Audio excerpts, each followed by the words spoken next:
దేవుని అతి పరిశుద్ధ నామమునకు మహిమ కలుగును గాక. ప్రభునందు ప్రియమైన దైవజనమ, మీ అందరికీ నా హృదయపూర్వక వందనాలు. ఈరోజు యొకోబేదు గురించి మనము ధ్యానించుకుందాము. ఈ యొక్క యొకోబేదు మోషేకు తల్లి. ఈ యొకోబేదు మోషేకు, అహరోను గారికి, మిరియాముకు మరి ముగ్గురికి ఈ యొక్క యొకోబేదు తల్లిగారు అనమాట. ఈరోజు ఈ తల్లిగారి గురించి ధ్యానించుకుందాము. యొకోబేదు లేవి యొక్క కూతురు. యొకోబేదు అమ్రాము యొక్క భార్య. అమ్రాము యొకోబేదులు కలిగిన సంతానం మోషే గారు, అహరోను గారు, మిరియాము గారు. వీరు పిల్లలు తన కన్నబిడ్డలను మహానాయకులుగా తీర్చినటువంటి తల్లి ఈ యొక్క యొకోబేదు. తల్లులలో ఈ తల్లి చాలా ప్రత్యేకమైనది. ఈ తల్లి దేవుని ఇల్లంతటిలో మరి నాయకుడిగా, మరి నమ్మకస్తుడిగా ఉన్న మోషే గారికి తల్లిగా ఉన్నది ఈ యొక్క తల్లి. యొకోబేదు మరి మనందరికీ గుర్తుండిపోతుంది. యొకోబేదు అను పేరుకు యెహోవా మహత్యం గలవాడు అని కూడా అర్థము. తన జీవితంలో యెహోవా మహత్యం గలవాడని నమ్మింది. నిర్గమాకాండము 6వ అధ్యాయం 20వ వచనం ప్రకారం అమ్రాము అంటే మరి అనుభవం లేనివాడు అని అర్థము.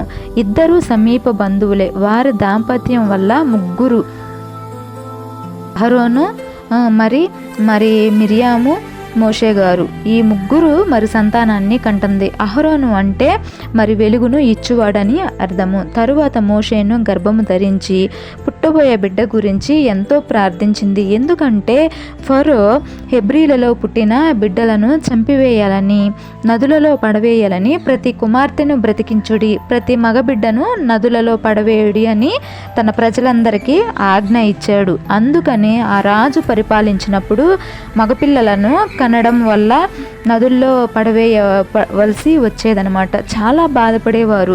అలాంటి ఆజ్ఞ ఉంది. ఆ రాజు వల్ల యొకోబేదు తనకు జన్మనిచ్చేది మగబిడ్డ అయితే మరణానికి అప్పచెప్పాలి.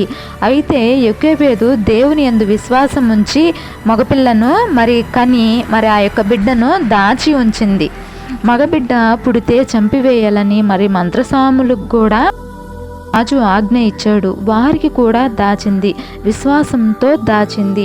యొకోబేదు మరి ఐగుప్తు రాజైన ఫరో ఇశ్రాయేలీల మరి అభివృద్ధి చూసి ప్రతి మగబిడ్డను చంపివేయాలని ఆజ్ఞ ఇస్తాడు. నైలు నది మరి ముసళ్లకు నిలయం. ముసళ్ళు ఎక్కువగా ఉంటాయి. ఐగుప్తులో నైలు నదిని దేవతగా ఆరాధించేవారు. యొకోబేదు మరి తన కుమారుని మరి మిరియాము, అహరోను తర్వాత జన్మించిన బాలుడను 3 నెలలు ఇంటిలోనే మరి దాచిపెట్టింది. ఇది ఎంతో సాహసంతో కూడిన చర్య. ఎందుకంటే సైనికులకు తెలిస్తే కుటుంబ సభ్యులందరికీ ప్రమాదం. తన కుమారుని దేవుడు కాపాడతాడని నమ్మింది. ఆమె చాలా విశ్వాసం గలది. దేవునిపై ఆ యొక్క విశ్వాసం ఎలా వచ్చింది? రోమీలు రాసిన పత్రిక 10వ అధ్యాయం 17లో వినుట వలన విశ్వాసం కలుగును, ఆ వినుట క్రీస్తును గురించిన మాట వలన కలుగునని ఏ పరిస్థితుల్లో ఉన్నా దేవుడు నీకు ఇచ్చిన వాగ్దానాన్ని నమ్మాలని ఆ యొక్క యొకోబేదు దేవుని వైపు చూసి మరి దేవుణ్ణి నమ్మింది. దేవునిలో నిరీక్షణ కలిగి జీవించింది ఈ యొక్క స్త్రీ. ఈ పిల్లవాడు 3 నెలలకి పెద్దవాడే మరి పెద్దగా ఏడవడము, మరి నవ్వితే అరుపులు వినబడుతున్నాయి. ఈ పిల్లవానిని దాచలేకపోయింది. ఐగుప్తులో విషయం తెలిస్తే ప్రమాదం, కత్తివాత మరి కత్తి చేత చంపబడతాడు. అందుచేత తన బిడ్డను దేవుడు కాపాడతాడని విశ్వసించి జిగటమన్ను మరి కీలు పూసిన మరి జమ్ము పెట్టెలో పెట్టి ఏటి ఒడ్డున నాచులో పెట్టింది. ఈ చిన్నవాడైన బిడ్డను నైలు నదిలో మరి ఈ చిన్న బాలుని వదిలి చూస్తూ ఉండమని తన కుమార్తె అయిన మిరియాముకు మరి చెబుతుంది.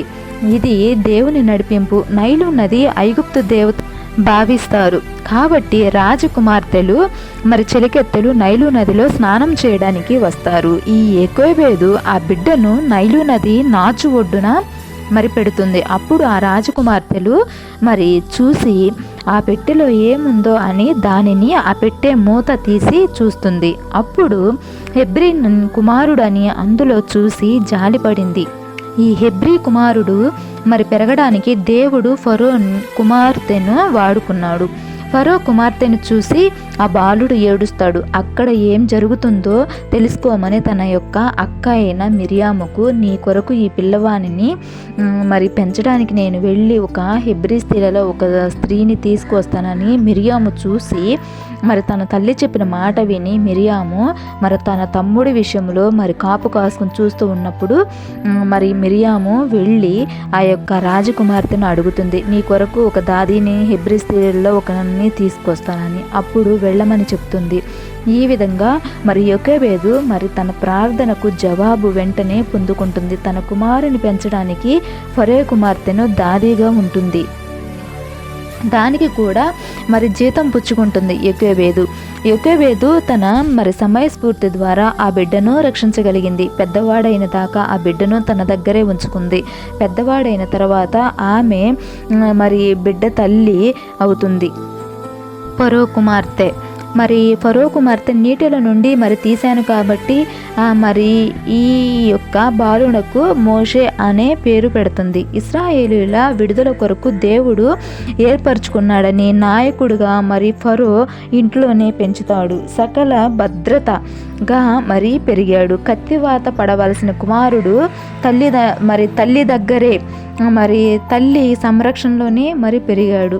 అప్పుడు జీవం గల దేవుని గురించి మోషేకు ఈ యొక్క యోకేబేదు పాఠాలు నేర్పిస్తుంది. ఇశ్రాయేలీలు తమ రక్త సంబంధికులని, ఐగుప్తు బానిసత్వంలోనే మగ్గిపోతున్నారని, విమోచకుని కొరకు ఎదురు చూస్తున్నారని యోకేబేదు మోషేకు బోధించేది. తర్వాత పెద్దవాడైన వాటిని మర్చిపోలేదు మోషే గారు. అందుకే వాక్యం సెలవిస్తుంది, బాలుడు నడవవలసిన త్రోవలో మరి వారికి నేర్పము, వాడు పెద్దవాడైనప్పుడు వాటి నుండి తొలగిపోడు అని.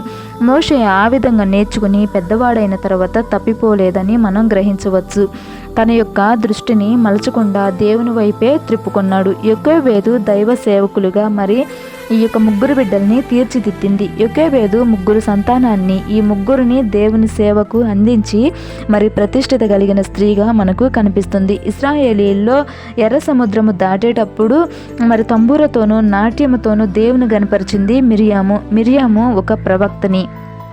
యోకేబేదు పెద్ద కుమారుడు దేవుని చేత ఏర్పరచబడి మరి మోషేకు నోటికి మరి బూరగా ఫరో ఎదుట మరి వినిపించాడు. యాజకునిగా అభిషేకించబడి దేవుని సన్నిధిలో నిత్యము ఉన్నాడు.